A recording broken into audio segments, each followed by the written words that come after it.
যে আমেরিকা এবং ইরানের যে এখানে নেগোসিয়েশন হবে এবং ইসরায়েল ওয়াজ কট ব্যাকফুটেড, কেন ওরা চায় না যে নেগোসিয়েশনটা হবে, এটা হচ্ছে।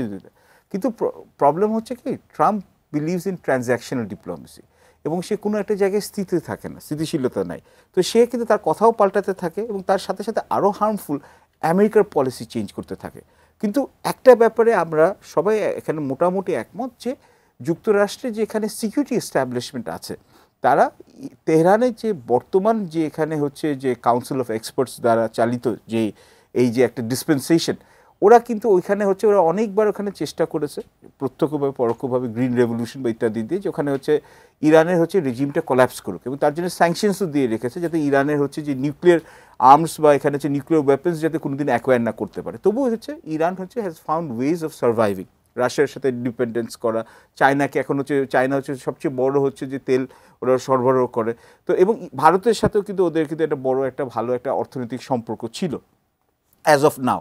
কিন্তু ঝামেলাটা হচ্ছে যে এখন ট্রাম্পের এখানে হচ্ছে কি, যখন ইসরায়েল আক্রমণ করলো প্রথম দিকে কিন্তু এখানে হচ্ছে একটা বিস্ময় এখানে সবাইকে এখানে সৃষ্টি করেছিল যে এখানে, এবং অনেক সময় কিন্তু ইসরায়েল অনেক কিছু কিন্তু প্রিএমটিভ আক্রমণ করে এবং তখন যুক্তরাষ্ট্র আগিয়ে আসে এবং তারপর যুক্তরাষ্ট্র আগিয়ে আসে, পশ্চিমা বিশ্বের বেশিরভাগই আসে। প্রাইভেটলি ওরা অনেক কিছু হয়তো বা মতলুপ মানে এখানে মানে মতের এখানে ভিন্নতা থাকতে পারে, কিন্তু ওরা কিন্তু ওর সাথে ইসরায়েলকে একটা লাইসেন্স একটা দিয়ে দেয়, অথরাইজেশন দেয়।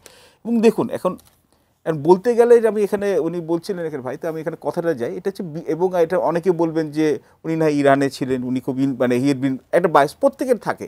তা আমি হচ্ছে আমার মনে আছে যে এটা বিবিসি প্যানোরামা, তো এটা হচ্ছে খুব নাম করা প্রোগ্রাম, তো শুনেছেন। শাইনি চুলে এখন হবে সব হেয়ার স্টাইল, সিল্কোর দ্বিগুণ শাইনি চুল প্রতিদিন।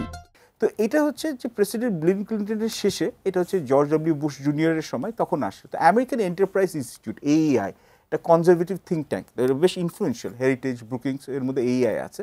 তো ওখান থেকে যখন ক্লিন্টন যখন প্রেসিডেন্ট হলেন, তাকে একটা মেমোরান্ডাম দেওয়া হয়েছিল যে আমেরিকার ইসরায়েলের হচ্ছে ডিফেন্স এবং ন্যাশনাল সিকিউরিটি হচ্ছে অভিন্ন, এবং ইসরায়েলের এখানে স্বার্থটা যদি ওরা হচ্ছে প্রোটেক্ট করতে পারে, আমেরিকার স্বার্থটা প্রোটেক্টেড হবে। এর মধ্যে ওখানে একটা প্রপোজাল দেওয়া হয়েছিল যে কিছু দেশ আছে যারা হচ্ছে ইসরায়েলের প্রতি শত্রুতাপূর্ণ বা অ্যাডভার্সারিয়াল, তো ওদেরকে হচ্ছে সরাতে হবে। তো প্রথমে হচ্ছে ইরাক বলেছিল, ইফ আই রিমেম্বার, তারপর বলেছিল হচ্ছে লিবিয়া, সিরিয়া, লেবানন এবং ইরান।